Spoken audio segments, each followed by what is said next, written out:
యేసుక్రీస్తు నామములో మీ అందరికీ వందనాలు. హల్లెలూయా. మనం పోయిన వారము వాక్యం ధ్యానించుకున్నాం. దేవుని మందిరంలో మేలు ఉన్నది. పోయిన వారము దేవుని మందిరంలో ఏముంది? మేలు జరుగును. హల్లెలూయా. చూడండి, ఈ వారము కీర్తన 24వ అధ్యాయము, దావీదు రాసిన కీర్తనలు. ఈ 84వ కీర్తన వచ్చి కోరేగు సందర్భ రాసిన కీర్తన. కోరేగు సందర్భ రాసిన కీర్తనలో 84వ అధ్యాయము 4వ వచనం. నీ మందిరము నందు నివసించువారు ధన్యులు. హల్లెలూయా. నీ మందిరము నందు నివసించేవారు ధన్యులు, వారు నిత్యము నిన్ను స్తుతించుదురు. హల్లెలూయా. కీర్తన కోరేగు సందర్భ రాసిన కీర్తనలు 84వ అధ్యాయము 4వ వచనం చెప్తుంది, నీ మందిరము నందు నివసించేవారు. హల్లెలూయా. అంత గొప్ప ఆశీర్వదించండి.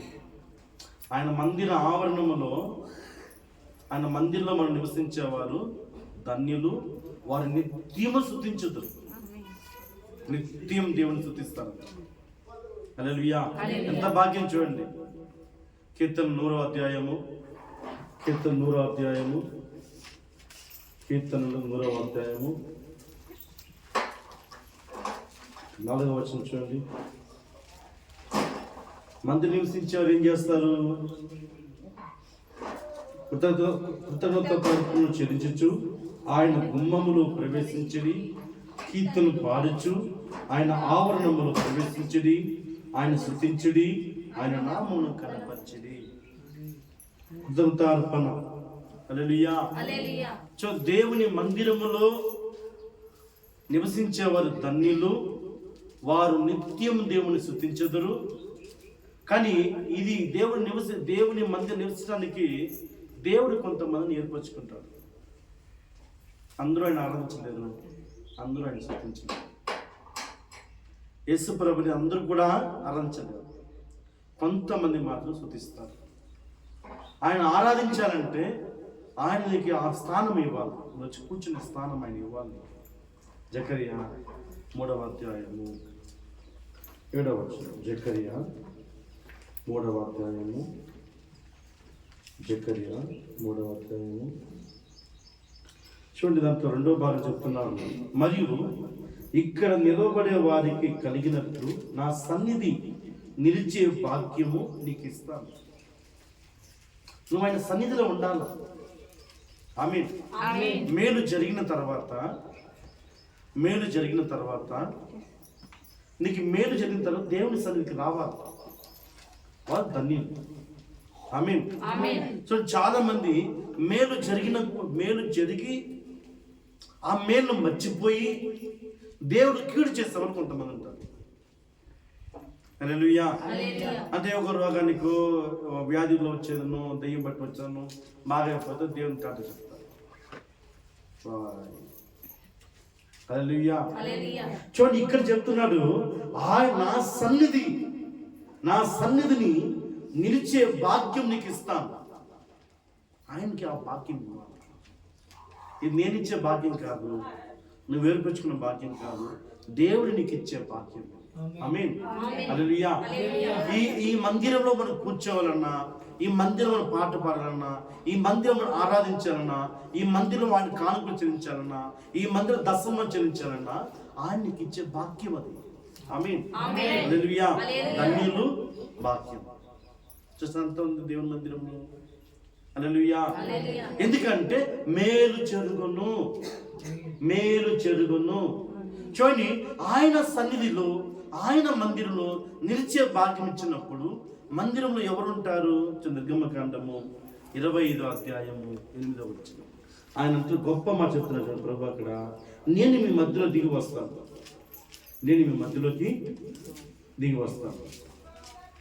25వ అధ్యాయము 8వ వచనం.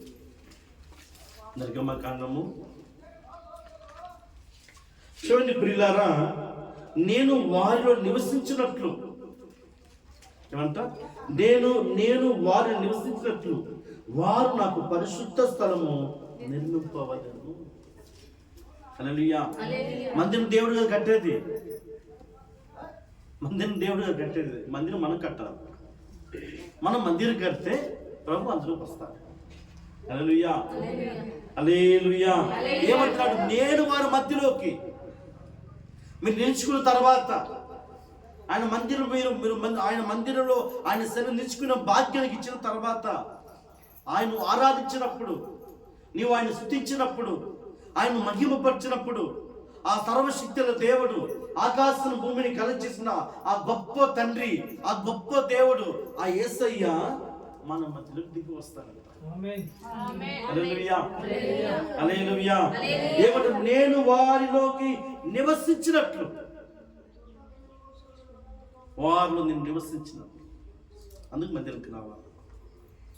హల్లెలూయా. నా డ్రెస్ చూసుకున్నాను అనుకో, నా డ్రెస్ చూడను, నన్ను చూడను, మందిరానికి రావాలి. హల్లెలూయా. మందిరానికి దేవుని చూడడానికి రావాలి. ఆమేన్. ఏమంటున్నాడు? నేను వారు నివసించినట్లు వారు నాకు పరిశుద్ధ స్థలమును నిర్మింపవలెను, పరిశుద్ధమైన స్థలంగా నిర్మింపవలెను. హల్లెలూయా. మనం చదువుకున్న ఆ కీర్తన 8 చూడు ఒకసారి. ఎందుకు దేవుని మందిరంలోకి? కీర్తన 8 అధ్యాయము, కీర్తన 8 అధ్యాయము 2వ వచనం. యెహోవా మందిర ఆవరణములను చూడాలని నా ప్రాణం ఎంతో ఆశపడుచున్నది. ఎందుకు ఆశపడాలా? ఆదివారం మందిరానికి ఎందుకు రావాలా అంటే, నువ్వు ఆశగా రావాలి ఈ స్థలానికి. నేను దేవునికి చూడాలా, నేను పాటలు పాడాలా, హల్లెలూయా, నేను చెప్పడంటే ఆరాధించాలా, ఆయన వాక్యం వినాలా, ప్రభు నాతో మాట్లాడాలా అని ఆశ రావాలి. హల్లెలూయా. చూడండి, అంత మాత్రం కాదు ప్రియులారా, అది సొమ్మచులుచున్నది. ఇది 2:14 జీవగల దేవుని మందిరం ఎవరంటే ఆవరణంలో ఎందుకు రావాలి? మనము జీవగల దేవుని ఆరాధించుకు రావాలి. హల్లెలూయా. నేను వారి మధ్య నివసిస్తాను, నేను వారి మధ్యలో నివసిస్తాను. అందుకే మనం అందరూ ధన్యం. ఆమేన్. మనం ఎందుకు ధన్యం అంటే జీవగల దేవుని ఆరాధిస్తున్నాము. హల్లెలూయా. ఆఫ్లైన్ దేవుని మనం ఆరాధించలేదు, ఆఫ్లైన్ దేవుని మనం ఆరాధించాలి. జీవగల దేవుడు. హల్లెలూయా. మన ప్రార్థన ఆలకించేవాడు, మన కన్నీటిని తుడిచేవాడు, మనతో మాట్లాడేవాడు, మనం నడిపించేవాడు, మనల్ని విడిపించేవాడు, మనకు శక్తినిచ్చేవాడు, ఆ గొప్ప తండ్రిని మనం ఆరాధిస్తున్నాం. ఆమేన్. ఆత్మతోనూ సత్యముతోనూ ఆరాధిస్తున్నాం. ప్రియులారా చూడండి, జీవగల దేవుని దర్శించుటకు నా హృదయమును నా శరీరమును ఆనందముతో కేకలు వేయుచున్నవి. ఆమేన్, ఆమేన్. ఎంత గొప్ప పరచండి, జీవగల దేవుడు మన మధ్యలో ఎవరున్నారు? జీవగల దేవుడు ఉన్నారు. హల్లెలూయా. కనుక జీవగల దేవుని ఆరాధించుటకు, ఆయన దర్శించుటకు ఆయన మందిరం మనం వచ్చున్నాము. హల్లెలూయా. ఎంత భాగ్యం చూడండి, ఎంత గొప్ప భాగ్యం. జీవగల దేవుని ఆరాధించాలి, అది నీకు ఆశీర్వాదం. హల్లెలూయా. అది నీకు ఆశీర్వాదం. అందుకే మందిరానికి మనం రావాలి. జీవగల దేవుణ్ణి ఆరాధించుకు రావాలంటే చూడండి, 82వ కీర్తన 2వ వచనంలో చూడండి, యెహోవా మందిర ఆవరణములో అన్నాడు. యెహోవా మందిర ఆవరణములో. హల్లెలూయా. అంటే చూడండి, మన పాత్ర ఇది వచ్చి కోరేట సంగతి రాసిన వాళ్ళు. ఈ కోరేట సంగతి ఎవరు అంటే మోషేకి వ్యతిరేకంగా నడిచిన వారు, దేవునికి వ్యతిరేకంగా వచ్చిన వారు. ఈ కోరే సంగతి అంతా కూడా దేవుడు 250 మందిని నిలువ భూమి చీల్చబడి అందులో భూస్థాపన అయిపోయినారు. సేవకునికి వ్యతిరేకంగా లేచిన వారు, దేవునికి వ్యతిరేకంగా మాట్లాడిన వారు. ఏం మోషనే ప్రార్థన చేయాలన్నా మేము ప్రార్థన చేయకూడదా?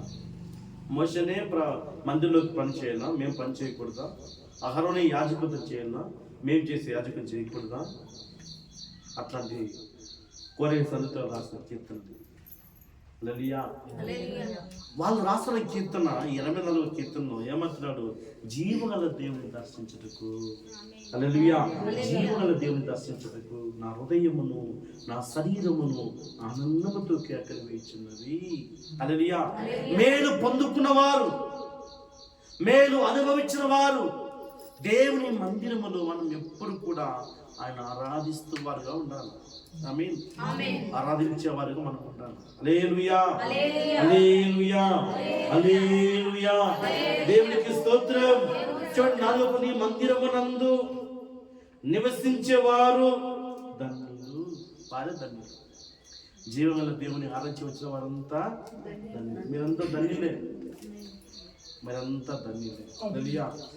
మనం విగ్రహాన్ని ఆరాధించలేదు, జీవం కలిగిన దేవుని, ఆమేన్, ఆకాశం భూమిని కల చేసిన దేవుని, ఆ గొప్ప యేసయ్యని ఆరాధించుకొచ్చున్నాము. హల్లెలూయా. పాటలు అత్యున్నత సింహాసనం, పరమభక్తి పాటలు అత్యున్నత సింహాసనం.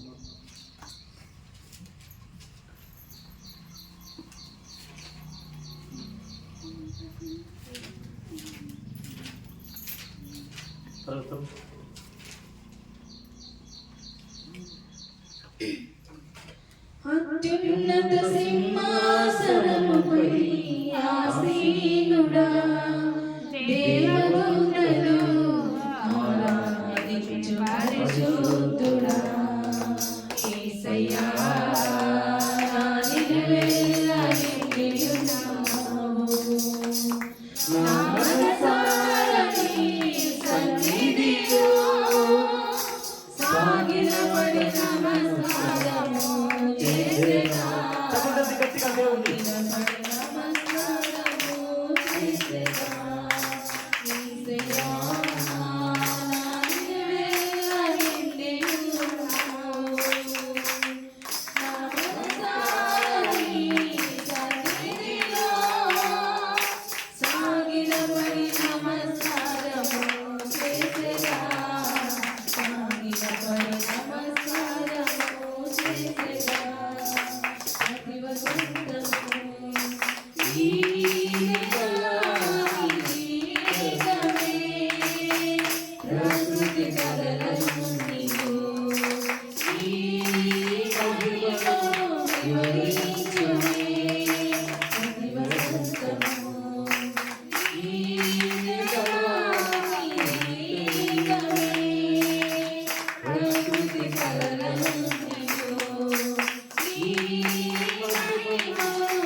పరిశుద్ధుడా యేసయ్యా నా నిలవెల్ల నిన్నేనావు మనసారి సన్నిధిలో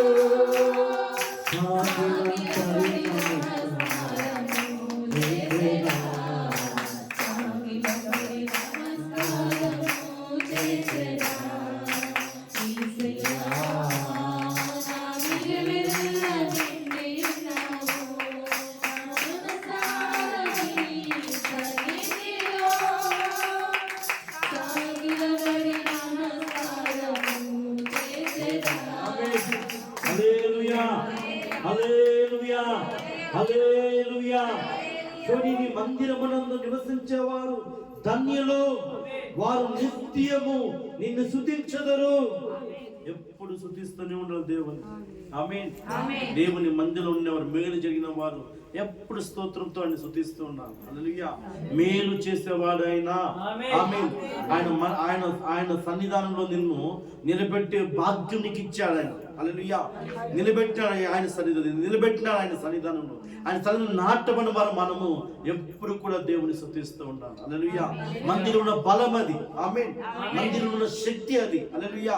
మందిరంలో ఎదుగుదల, మందిరములో ఆశీర్వాదము, మందిరంలో శ్రేష్టమైన గొప్ప వరం దేవుడు మనకు అనుగ్రహించున్నాడు. ప్రియులారా, చూడండి, అదే కీర్తన 16వ అధ్యాయంలో 11వ వచనం చెప్తుంది. కీర్తన 16వ అధ్యాయంలో, కీర్తన 16వ అధ్యాయము 11వ వచనం చూడండి. జీవ మార్గమును నీవు తెలియజేసేదవు, జీవ మార్గమును నీవు నాకు తెలియజేసేదవు, నీ సన్నిధిని సంపూర్ణ సంతోషం. ఆమేన్ ఆమేన్ ఆమేన్. పిల్లారా, ఆయన సన్నిధి మనకి ఏమిస్తుంటే సంపూర్ణ సంతోషం ఇస్తుంది. పిల్లారా, మన దుఃఖాన్ని నాట్యంగా మారుస్తుంది. ఆమేన్. కృంగిన, ఎరిగిన, నలిగిన మన హృదయాన్ని దేవుడు ఏం చేస్తా అంటే సన్నిధానంలో నిత్య సంతోషం. హల్లెలూయా. ఈరోజు మనం నవ్వుతున్నామంటే ఈ ఆయన మందిరంలో ఉన్న ఆశీర్వాదం. హల్లెలూయా. మన సమస్యలన్నీ కూడా దూరపరిచేవాడు. హల్లెలూయా. మన ఇబ్బందులన్నీ కూడా దూరపరిచే దేవుడు ఆయన. ఆమేన్. మన ప్రభు, మన యేసయ్య మన సమస్యల్ని, మన ఇబ్బందుల్ని, మన కష్టాల్ని అన్ని కూడా దూరపరిచేవాడు యేసయ్య. ఈరోజు మనం ఎంత సంతోషంగా, నెమ్మదిగా, సమాధానంగా మనం ఉన్నామంటే పిల్లారా, ఆయన సన్నిధానంలో నిత్య సంతోషం. మీరు దేవుని మందిరం రానప్పుడు ఎలా ఉన్నారు, మనము ఎలా ఉన్నాము చూడండి. ఎఫెసీయులకు రాసిన పత్రిక 2వ అధ్యాయం 12వ వచనం ఒకసారి. మందిరానికి రాకుండా మనం ఎలా ఉన్నాం చూడండి చెప్తుంది.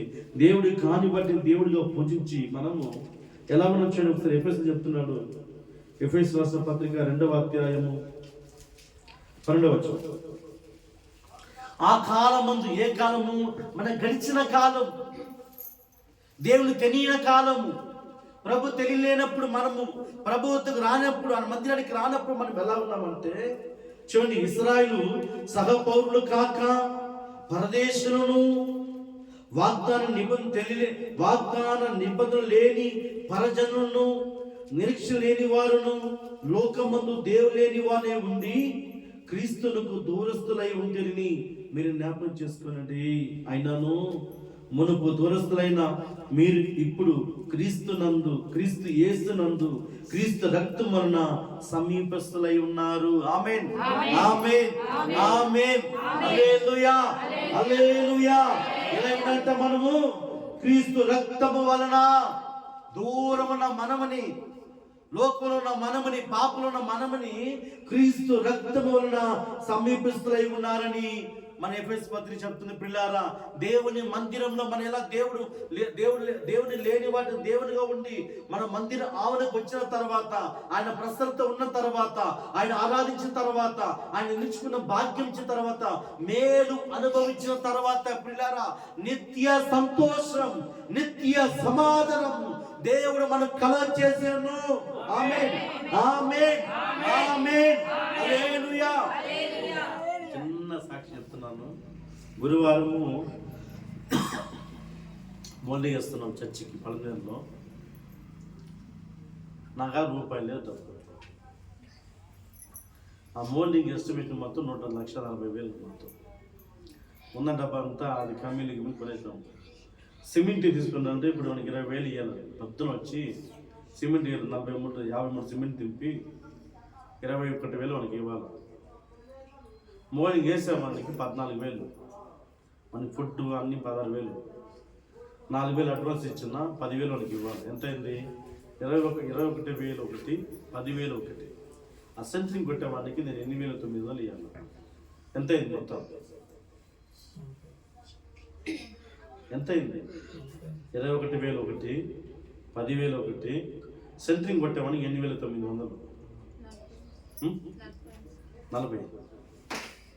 లెక్కేయండి, లెక్కండి.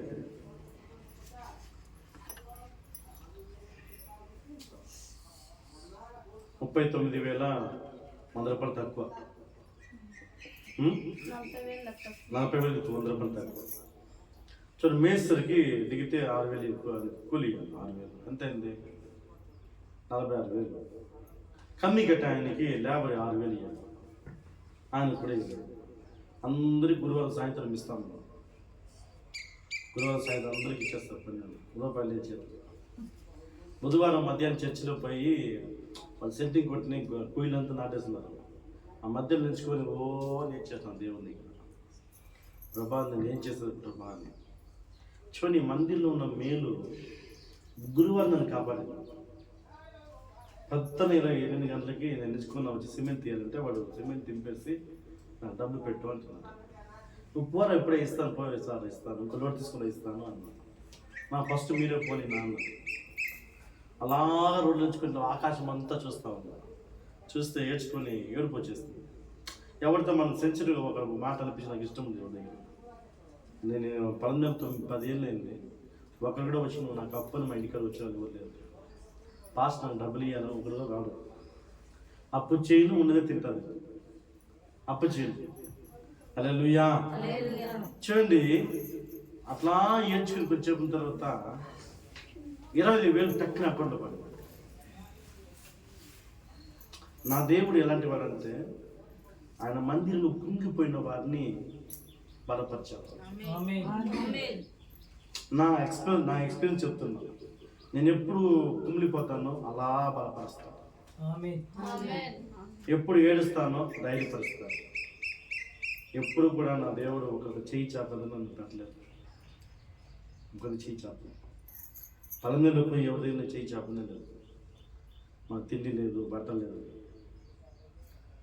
దేవుడు ఏ అవసరం కావాలంటే అది తీరుస్తాడు.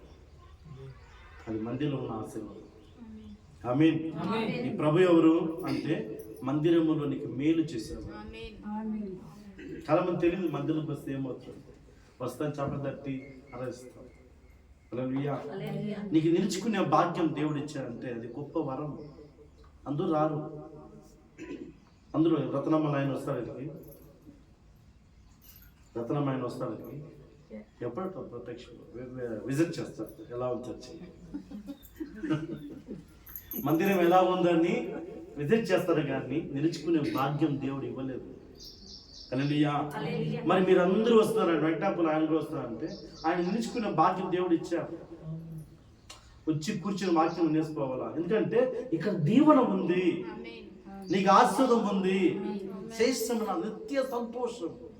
నువ్వు దేవుని మందిరం వచ్చి కూర్చొని 1 గంట 2 గంటలు స్పెండ్ చేసిపోతే నువ్వు ఎలా ఆ వారం అంతా నీకు నిత్య సంతోషం అంటారు దేవుడు చెప్తున్నాడు.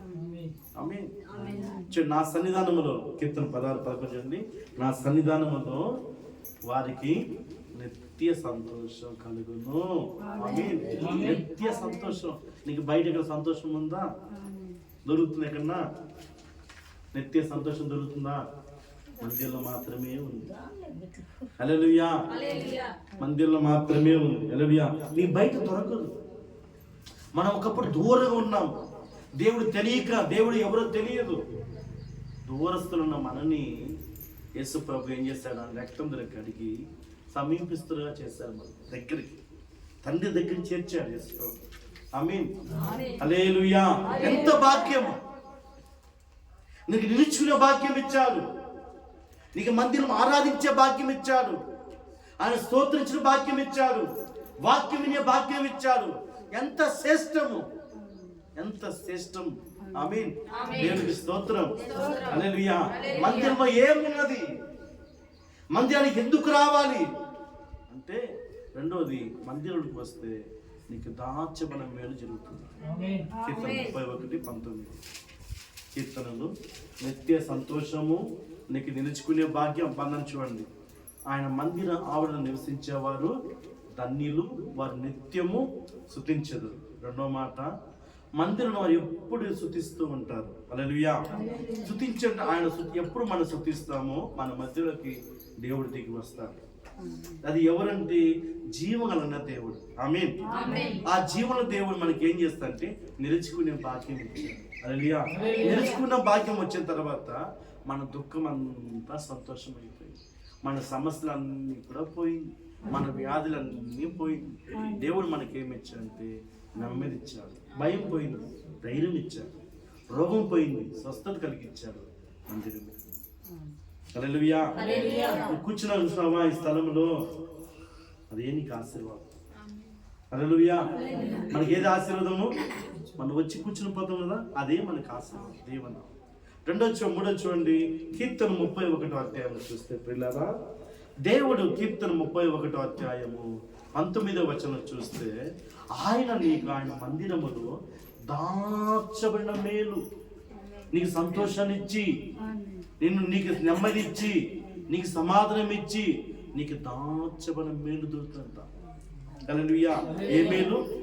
నీ కొరకు ప్రత్యేకించి, నీ కొరకు ప్రత్యేకంగా ఏర్పరుస్తున్న దేవుడు. దాచబడి ఎవరికి ఇస్తాం? మనం ఇప్పుడు గిఫ్ట్ ఇవ్వాలి, ఒక గిఫ్ట్ ఇస్తాం, ఒక పెన్ ఇస్తాం, ఏదైనా ఇవ్వాలంటే ఏం చేస్తాము?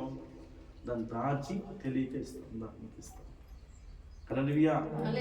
దాచబడిన మేలు పొందుకున్న వారు ఎలా అంటే వారు ధన్యులు. ఆమేన్. వారు ధన్యులు. దాచబడిన మేలు అనుభవిస్తున్నావా? దాచబడిన మేలు అనుభవిస్తున్నావా? దాచబడిన మేలు, మర్మం ఉన్న ధనం దేవునికి ఇస్తున్నాడా? హల్లెలూయా. హల్లెలూయా. చూడండి ప్రియులారా, భూమిలో దాచబడిన ఖనిజాలని, దాచబడిన ఆ దీవెనలని, దాచబడిన ఆశీర్వాదాలని ఒక వ్యక్తి సంఘంకు ఆలయంలోకి వచ్చిన వారు అనుభవిస్తారు. ఆమేన్. ఆమేన్. హల్లెలూయా. హల్లెలూయా. ఎవరు రావాలి ఆవరణలోకి? దేవుని మంది ఎవరు అనుభవిస్తారు? ఎవరు అనుభవిస్తారు? పాతకాలం ప్రత్యేకమైన గుడారంలో ఎన్ని వస్తువులు ఉంది? ఎన్ని వస్తువులు చెప్పండి, ఎన్ని వస్తువులు చెప్పండి. సంగటి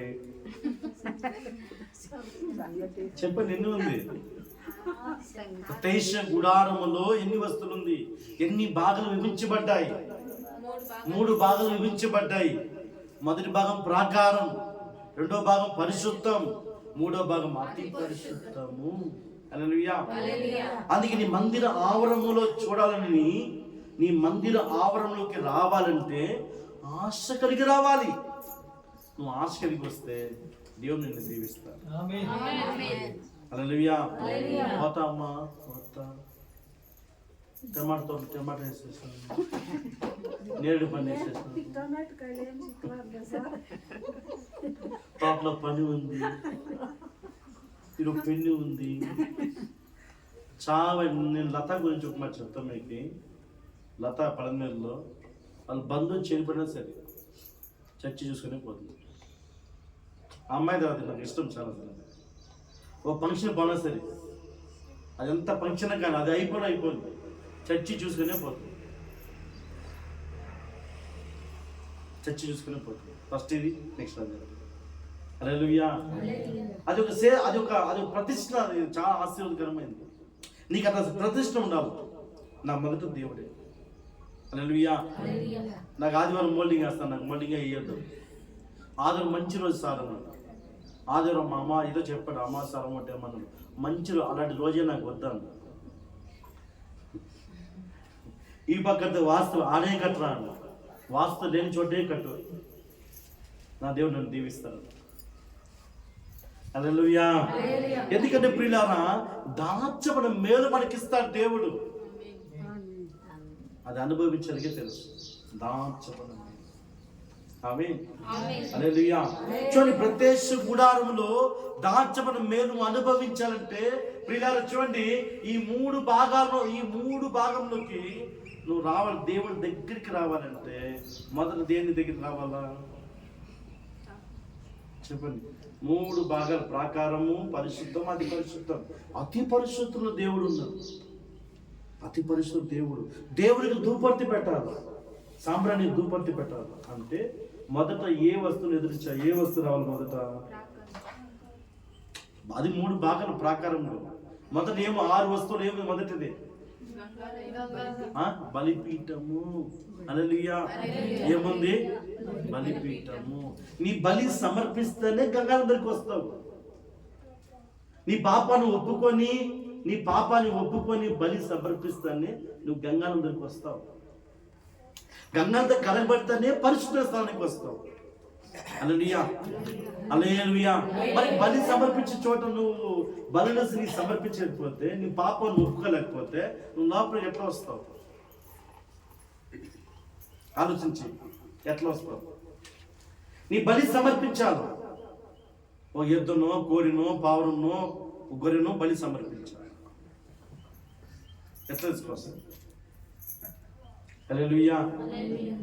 ఎందుకంటే ప్రియులారా, ఆ రోజు పాత నిబంధన ప్రత్యక్ష గుడారంలోకి రావాలంటే నీ పాపాన్ని అక్కడే విడిచిపెట్టాలి. బయట ప్రాకారంలో అంటే ఎంట్రన్స్, అక్కడే ఒప్పుకొని బలి సమర్పించి నువ్వు పశ్చాత్తాపం కలిగి, ప్రభా నేను పాపం చేశాను, హల్లెలూయా, నేను పాపిన ప్రభా, నా అపవిత్రమైన కార్యం ఉంది ప్రభా, మన శరీరమైన కార్యం ఉంది ప్రభా, మా శరీర ఇచ్చిన నాలో ఉంది ప్రభా, నా ఊహలో కూడా పాపం ఉంది ప్రభా, నేను అబద్ధాలు ఎక్కువ చెప్తాను ప్రభా, నేను చెడు మాట్లాడుతున్నాను ప్రభా, నేను చెడు ఎక్కువ వింటాను, చెడు ఎక్కువ వింటాను ప్రభా. హల్లెలూయా.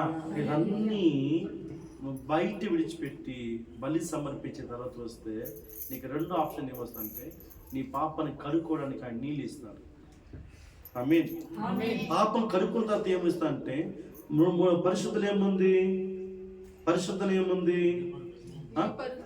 దీపవృక్షము, సమూహం రెట్టి బల్ల. అంటే ఆ బల్ల దగ్గరికి వచ్చినప్పుడు ఏముందంటే నీకు ఆహారం దొరుకుతుంది. ఏ ఆహారము? వాక్యమైన ఆహారం. మనిషి రొట్టెల మాట బ్రతకడు కానీ దేవుని వచ్చే జీవపు మాట వల్ల మనిషి జీవిస్తాను ప్రభు చెప్తున్నారు. నీకు ఇది దొరుకుతుంది. హల్లెలూయా. అవునా కాదా? ఇప్పుడు వాక్యం భుజించిన తర్వాత ఆయన వెలుగులోకి నడుస్తాం. ఏది చీకటి నిన్ను ముట్టదు, ఏ పాపను మీద ఏలనీయదు, ఏ పాపను బంధించదు. ఎందుకంటే నువ్వు తినే జీవ ఆహారము దేవుని వాక్యముగా ఉంది. ఆమేన్. దేవుని వాక్యం ఉంది. ఇప్పుడు వాక్యం విని నువ్వు పరిశుద్ధమైన వెలుగులో నడిచిన తర్వాత అతి పరిశుద్ధులు ఏముంది? మొదటిది ధూపర్తి. ఏముంది? ఇప్పుడు ప్రార్థన చేస్తాం. స్వామి స్తోత్ర స్వామి. హల్లెలూయా. ఇప్పుడు మందస్థం ఏముంది? అహరోను చిగురించే కర్ర, మోషే నిగున పలక, మన్నా పాత్ర, మోడు ఉంది. అంటే నువ్వు దేవుని దగ్గరికి రావాలంటే మొదట ఏమో రావాలా? బలి సమర్పించాలా. హల్లెలూయా. అన్ని దాటుకొని వచ్చి నేను దేవుడికి కూర్చోపాడంటే ఎంత భాగ్యం ఉంది. అవునా కాదా? ఇది నీ భాగ్యం కాదా? ఇది దాచమైన మేలు కాదా? నువ్వు సంఘం మేలు అనుభవించలేదా? అంత సంఘం అట్లే ఉండాలి. మేము అప్పవాలి.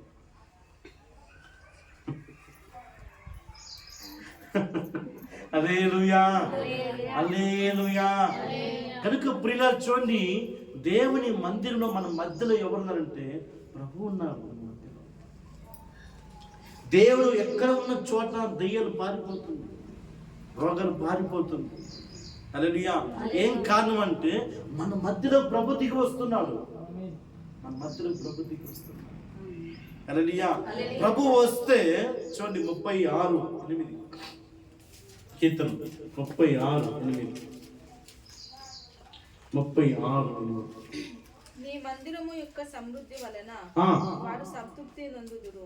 ఏమంటే నీ మందిరం యొక్క సమృద్ధి వలన వారు సంతృప్తి చెందుదురు. ఆమేన్, ఆమేన్. అంటే సంతృప్తి చెందుతుంది ఏమి? సంతోషం, ఎదుగుతారా? రాను ఎదుగుతూ రావాలి సంఘంలోకి. ఆ పేదరికం పోవాలా, ఆ దరిద్రం పోవాలా, ఆ పిసినరితనం పోవాలా, ఆ బంక బుద్ధి పోవాలా. రాను ఎదగాలి.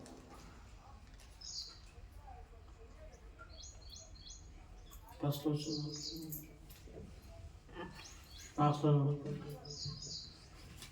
నీ గురించి దేవుడి దగ్గర హల్లెలూయా. చూడండి, వారు నీ మందిరం యొక్క సమృద్ధి వలన వారు సంతృప్తి నొందుదురు.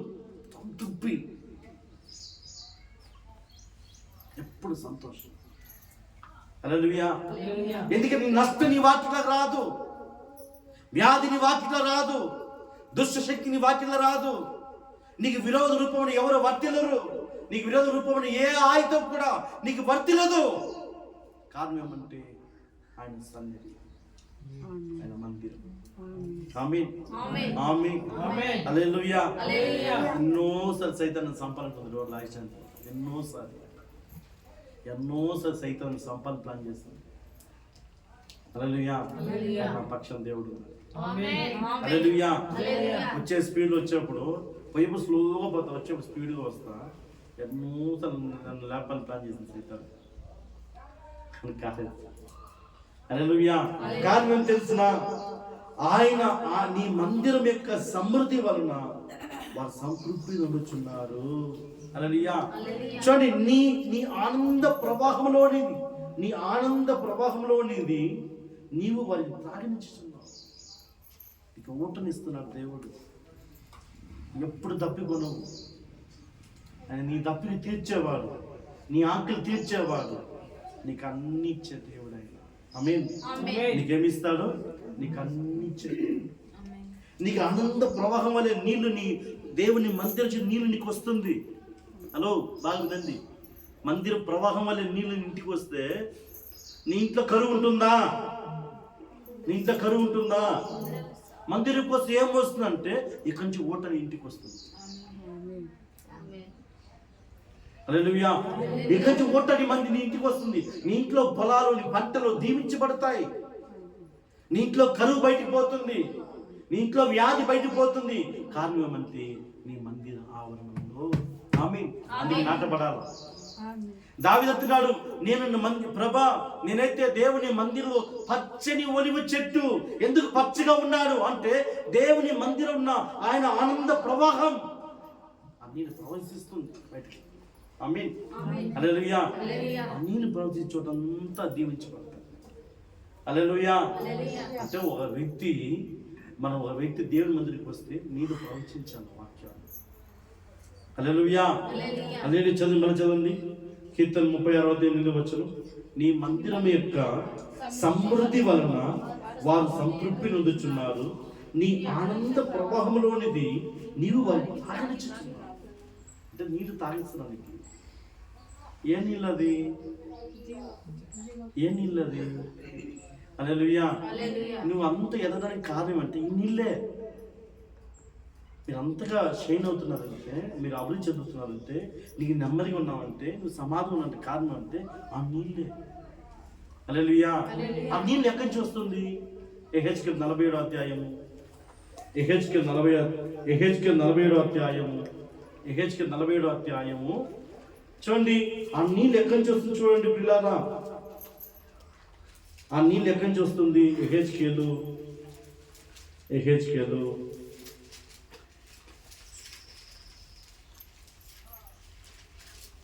ఆ నీళ్లు ఎక్కడి నుంచి వస్తుంది? 47వ అధ్యాయము. చదవండి. మందిరం మొదటి వచనం. నన్ను తోడుకొని అతడు మందిరపు గుమ్మమునకు నన్ను తోడుకొని వచ్చాను. మందిరము తూర్పు ముఖముగా ఉండేను.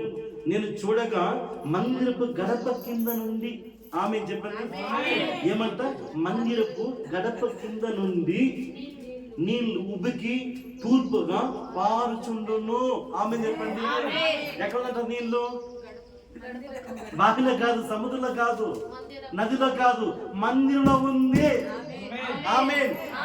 ఆ మందిరం వచ్చే నీరు నీ దప్పికి తీరుస్తుంది, నీ కరువును పోగొడుతుంది, నీ నష్టాన్ని పోగొడుతుంది. హల్లెలూయా. నీ వ్యాధిని పోగొడుతుంది. అదే ఓట. అందుకు మందిరం రావాలి. హల్లెలూయా. ఇంకా లోతు పడే జకరియా 14:17 చూడండి. జకరియా 14:17 యెరూషలేము రాని వారందరి మీదకి వర్షం కురవదు. నువ్వు మందిరానికి రాకుండా నువ్వు లక్షలు కానుకిచ్చినా, నువ్వు కోట్లు కానుకిచ్చినా నీ మీద వర్షం రాదు. వర్షం అంటే ఆశీర్వాదం. వర్షం అంటే ఆశీర్వాదం. నేను మందిరానికి రాను, నేను కానుక పంపిస్తాను. నేను మందిరానికి రాను, నీకు దశమాంగం పంపిస్తాను. నాకు సమయంలో వచ్చేదానికి, దేవుని మందిరానికి ఆరాధించడానికి రావడానికి నాకు సమయం లేదు, కానీ కాని పడతాను. వర్షం వస్తుందా రాదు వాళ్ళ మీదకి? చదవండి, మళ్ళీ కన్నా చదవండి. ಸಮಸ್ತ ಕುಲಗಳಲ್ಲಿ ಯಾವ ಕುಲದವರು ಸೇನಾಧೀಶ್ವರ ಯೆಹೋವನೆಂಬ ರಾಜಾದಿರಾಜನನ್ನು ಆರಾಧಿಸುವುದಕ್ಕೆ ಬರುವುದಿಲ್ಲವೋ ಅವರಿಗೆ ಮಳೆ ಬರುವುದಿಲ್ಲ. ಮಳೆ ಬರೋದಿಲ್ಲ. హల్లెలూయా. మళ్ళీ అంటే ఆశీర్వాదం. మళ్ళీ అంటే హల్లెలూయా. వారికి వర్షం రాదు. వర్షం రాకపోతే ఏమవుతుంది? ఆ కరువు, కొరత, కరువు, కష్టము, నిందలు, అపహాసము, అవమానము, వేదన, దుఃఖం. మందిరానికి వస్తే నిత్య సంతోషం కలుగు. ఆమేన్. మందిరానికి వస్తే ఏమవుతుంది? నిత్య సంతోషం. ఆమేన్. అదే అందుకే మందిరానికి రావాలి. నువ్వు సమాధానం చెప్పొచ్చు బైబిల్ దేవుడు ఆలయం గురించి. అందుకే ఆ ఊట మందిరం గడప కింద నుంచి వస్తుంది. అది ఏం చేస్తుందంటే నిన్ను నీ కుటుంబాన్ని కడిగేస్తుంది. హల్లెలూయా. ఊట నీరు ఓటేమో దాన్ని ఎవరు అడ్డుకోలేరు. దేవుడు నీకు ఇచ్చిన దీవెనను బాగుందండి, దేవుడు నీకు ఇచ్చిన ఆశీర్వాదాన్ని ఎవ్వరు కూడా అడ్డు చేయలేరు. అది ఏదో పక్క ఇంట్లో వచ్చో, ఎదురింట్లో వచ్చినో, మన ఇంట్లో వచ్చి కాదు, దేవుని మందిరం నుంచి వస్తుంది. హల్లెలూయా. ఎక్కడి నుంచి వస్తుంది? దేవుని మందిరం గడప కింద నుంచి నీళ్ళు ఉబ్బుకుంటూ అది నేను ఇంటికి వస్తుంది. నన్ను ఎవరు కూడా ఆపలేరు. హల్లెలూయా. హల్లెలూయా. అయ్యో, మనం ఒకప్పుడు ఎలా ఉన్నాము? చర్చికి రాకపోతే మనం ఎలా ఉన్నాము? మందిరంకి రాకపోతే మనం ఎలా ఉన్నాము? దెబోరా అంటుంది, ఇశ్రాయేలు చూసి, ఇశ్రాయేలు నేను రాకపోతే మీరు ఎలా ఉన్నారు? నేను వచ్చిన ఎలా ఉన్నారు? దెబోరా అంటే తేనె తీయగా. దెబోరా వచ్చిన తర్వాత ఇశ్రాయేలులో సమాధానం అయిపోయింది. హల్లెలూయా. సంఘానికి వచ్చిన తర్వాత నిత్య సంతోషం, నిత్య సమాధానము దేవుడికి దయచేశారు. హల్లెలూయా. అందుకే సంఘానికి రావాలా, చర్చికి రానివాళ్ళు తీసుకొని రావాలా, సువార్త చెప్పాలా, పక్కింటి ఎదురు తీసుకొని రావాలా. మందిరానికి బాగా అయిపోతుంది. మందిరంలో ఏముందంటే ఊట ఉంది, మందిరంలో నీళ్లు ఉంది. ఆ నీళ్ళు తాగుదురా, వచ్చి కూర్చొని చూడు, విశ్వాసం చెప్పాలా. నువ్వు 2 వారం వచ్చి కూర్చొని విని చూడు ఎలా ఉంది. హల్లెలూయా. వాళ్ళ అమ్మ 2 వారం వచ్చింది, వాళ్ళ అమ్మ బాగా అయిపోయింది. 3వ వారం బాగా. హల్లెలూయా. హల్లెలూయా. సమస్తం ఎరిగిన వాడు దేవుడు. మీరు వచ్చిన కూర్చొని మీ హృదయం అంతా దేవుని తెలుసు, మీ మనసు అంతా మనసు దేవుడు తెలుసు.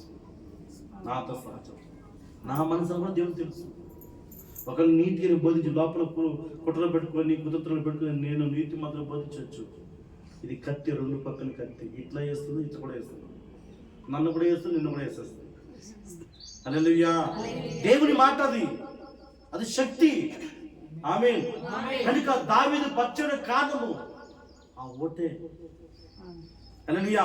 దావీదు కుటుంబం దీవించడం కారణము ఆ మందిరం గడప కింద వచ్చిన నీరే. ఆమేన్. ఆమేన్. హల్లెలూయా. కనుక మందిరంలో ఏముందంటే నీకు ఆశీర్వాదం ఉంది.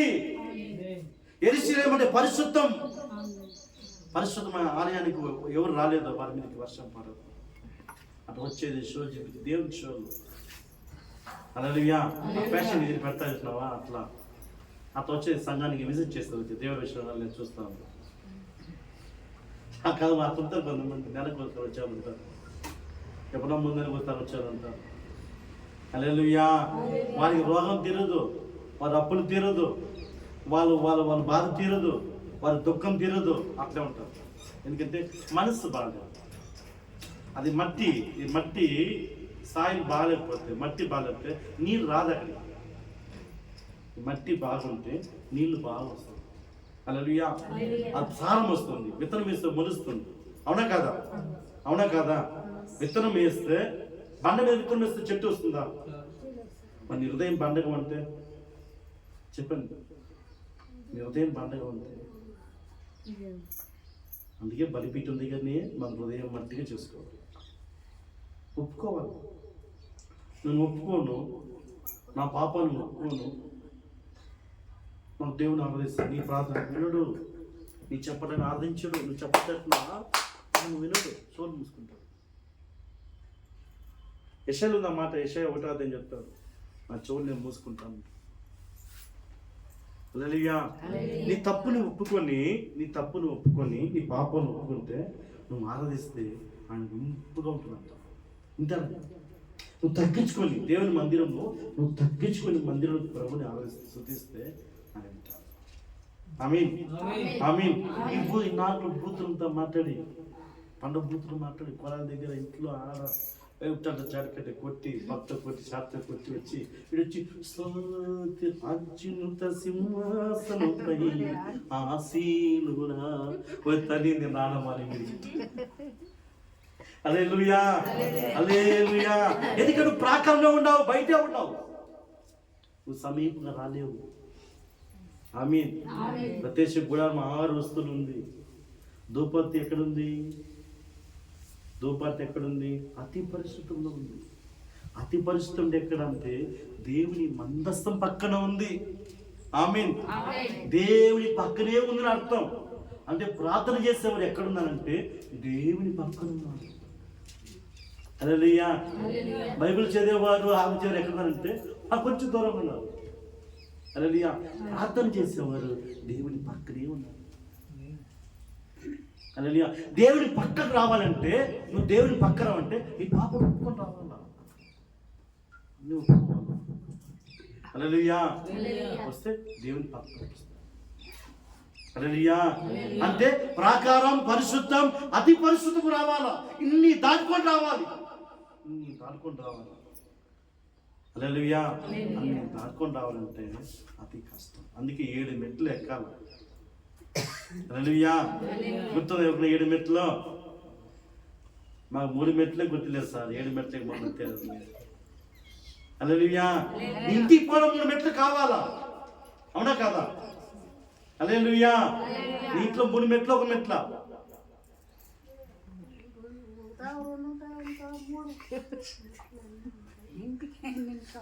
2 పెట్టరు, 1 పెడతారు, 1 3 పెడతారు. ఇంటికి పోవాలన్నా 3 మెట్లు ఎక్కాల్సింది. దేవుడు 1 మెట్లు ఎక్కి వచ్చేస్తాయి ఊరికే. మందిరంలో దేవుని రాదు ఊరికే. అన్నీ అంచి ప్లస్. ఆమేన్, ఆమేన్. అందుకే ఈ మందిర ఆవరణలో నివసించేవారు పిచ్చుకలకు దేవుడు చోటిచ్చాడు. పిచ్చుకలకి చోటిచ్చాడు, బలిపీఠం. హల్లెలూయా. మరి నీకెందుకు ఈ దేవుడైనా? ఒకరిని తీసుకొస్తామా? ఒకరైనా ముసలి పడినోళ్ళు వేస్తాం, ఒకరైనా ఒక్కగేస్తాము, తీసుకురండి పర్వాలేదు, మార్చేస్తాము. హల్లెలూయా. ఒక్కగేస్తాము, తీసుకురండి, దేవుడు మార్చేస్తాడు. ఆమేన్. ఇక్కడ నీళ్ళు ఉంది కదా, నీళ్ళతో నీటి కడిగి పంపించేస్తారు. ఇంకెప్పుడు వెళ్ళే ఉంది జీవితంలోకి. హల్లెలూయా. మళ్ళీ ఒక్కకేస్తే నీ పళ్ళు ఊడిపోతుంది. హల్లెలూయా, హల్లెలూయా. దేవునికి స్తోత్రం. కనుక చూడండి ప్రియులారా, దూరస్తున్న మనమని, దేవుడు తెలియకుండా మనమని క్రీస్తు రక్తం మన సమీపం చేసే కారణం అంటే, దేవుడికి దగ్గరకు వచ్చే కారణం అంటే, నువ్వు మందిరానికి వచ్చే కారణం ఏమంటే ఆయన రక్తం. యేసు రక్తం నిన్ను దగ్గర చేర్చింది. యేసు రక్తం. హల్లెలూయా. బలిపీఠం బలి సమర్పించాలా? గొర్రెని బలి అర్పిస్తే వాటి రక్తంతో నేను కడిగినాడు దేవుడు. కడిగితే ఇప్పుడు దగ్గర ఉంది. అందుకే బల్ల తీసేప్పుడంతా దేవుడు చెప్తాడు, నన్ను జ్ఞాపకం చేసుకో, అనుదినం నన్ను జ్ఞాపకం చేసుకో. బల్ల తీసుకోవడం మాత్రం కాదు, అనుదినం నన్ను జ్ఞాపకం చేసుకో. నీ పాపం ఎప్పుడు నీ పాపం నీ శరీరంలోకి ఎప్పుడు ప్రవేశిస్తుందో, పాపం ఎప్పుడు ఏర్ని చేస్తుందో, అబద్ధం చెప్పడానికి, వ్యామోహం చూపడానికి, చెడు మాట ఎప్పుడు నేను ప్రేరేపిస్తున్నావు, అప్పుడంతా ప్రభువా జ్ఞాపకం చేసుకో. అది నీ మీద ఏర్ని, అది నీ మీద ఏర్నియదు, పాపం నిన్ను నడిపించదు. ప్రభు నువ్వు గుర్తు చేసుకుంటా. ఎందుకంటే నేను దేవుని సమీపం ఉన్నాను. నేను దేవుని దూరస్తున్న నన్ను ఆయన మందిరం ఎంచుకునే భాగ్యం నాకు ఇచ్చాడు దేవుడు అని నువ్వు జ్ఞాపకం చేసుకుంటే పాపం నీ దగ్గరికి రాదు. హల్లెలూయా. ఒక చెడ్డ మాట నీ నోట్లకు రాదు, ఒక అబద్ధం నీ నోట్లకు రాదు, ఒక దోషం నీ నోట్లకు రాదు, ఒక కొవ్వు మాట నీ రాదు, నీ గర్వం నీలోకి రాదు. హల్లెలూయా. కొంతమంది గర్వం ఉంటుంది, గర్వం ఉండటం ఆ కంట్లోనే గర్వం ఉంది, కంట్లో మరకలే ఉంటుందంట. కీర్తన చెప్తారు, కొవ్వు చేత వాళ్ళ కంట్లో మరకలు ఉంటుంది. మరకలు అంటే ఎదురు వాడిని చూసి దుస్తులు, వాళ్ళకి బట్టలు బాగాలేకున్నా, పేదవాళ్ళకి ఉన్నా అది అయిపోయింది కదా. హల్లెలూయా. ఇదన్నీ ఉండదు. నువ్వు దేవునికి సమీపంలో ఉంటే, మందస్సం పక్కన ధూపర్తి నువ్వు ఉంటే నీలో మాంసపు క్రియలు, నీలో పాపము ఏలిచ్చేసే క్రియలు, నీలో ఉన్న ఆ గర్వము, నీలో ఉన్న అబద్ధపు, నీలో చెడ్డ కార్యము ఏది కూడా నేను ఏలనీయదు. కారణం ఆ తగ్గింపు ఉంటుంది. వారి మంది రావడంలో దీవించబడతారు. హల్లెలూయా. ఏం నాకు వస్తుంది నిజంగా చెప్తున్నా. ఆ బిల్డింగ్ చూస్తా ఉంటాను, నాకు ఏడుపు వస్తుంది. నిజంగా చేతి నిండా డబ్బు ఉంది, చేతులు లక్షలు పట్టుకుంటాను. నేను దేవుని మందికి వచ్చాను, ఈ బైబిల్ తప్ప 3,000 బాధ కట్టడం కాదు, 3,000 బాధ కట్టడం కాదు. వేసుకుని చెప్పులు లేదు, బాగా ఉండి రిచ్గా ఉండి వచ్చినాం. అన్నదమ్ములు పడుతుంటే వాళ్ళ అమ్మ పని చేసుకోపోరంట. వాళ్ళ మీదకి వచ్చి ఒక్క చేతి చేయించాలి. ఈరోజు దేవుడిని తలగా చేస్తాను. నా దేవుడు గొప్పవాడు. ఎందుకంటే ఆయన మందిర ఆవరణ నింపున్నాను. హల్లెలూయా. నేను మందస్సం పక్కన అందుకే నేను దీవించబడతాను. హల్లెలూయా. అందుకే పిల్లలు ఆయన మందిర ఆవరణ ఉండడానికి ఇష్టపడు. ఆయన మందిర ఆవరణ ప్రార్థన చేయడానికి ఇష్టపడు. మందిర ఆవరణ ఎప్పుడు ఉండాలని ఇష్టపడు. ఈ స్థలం కూర్చొని ఇష్టపడు. ఈ వాక్యం గోడంతా కూడా ఉంటుంది. ఇక్కడ కూర్చో. హల్లెలూయా. నీ మనసు మారిపోతుంది. ఈ స్థలం మీరు కూర్చుంటే నీ మనసు మారిపోతుంది. లేదా విజిటింగ్ వస్తాం, మాదిరి మాత్రం విజిటింగ్ వచ్చి కూర్చుని పోతామంటే నీకు నీరు కూడా రావు, ఇంట్లో తొట్లు అయిపోతుంది. హల్లెలూయా. హల్లెలూయా. అట్టి కృప దేవుడు మీకు దయచేను గాక, అట్టి ఆశను దేవుడు మీకు దయచేను గాక. ఈ నెలంతా కూడా, ఆగస్టు నెలంతా కూడా ప్రభు నేను సమృద్ధిగా మూటనిచ్చి మిమ్మల్ని దీవించును గాక. పాస్టర్ని మర్చిపోను గాక.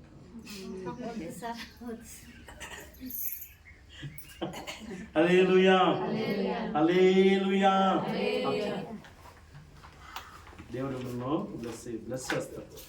హల్లెలూయా. మీరు మందిరం గురించి ఆలోచన చేయండి. ఎప్పుడు మందిరం గురించి ఆలోచన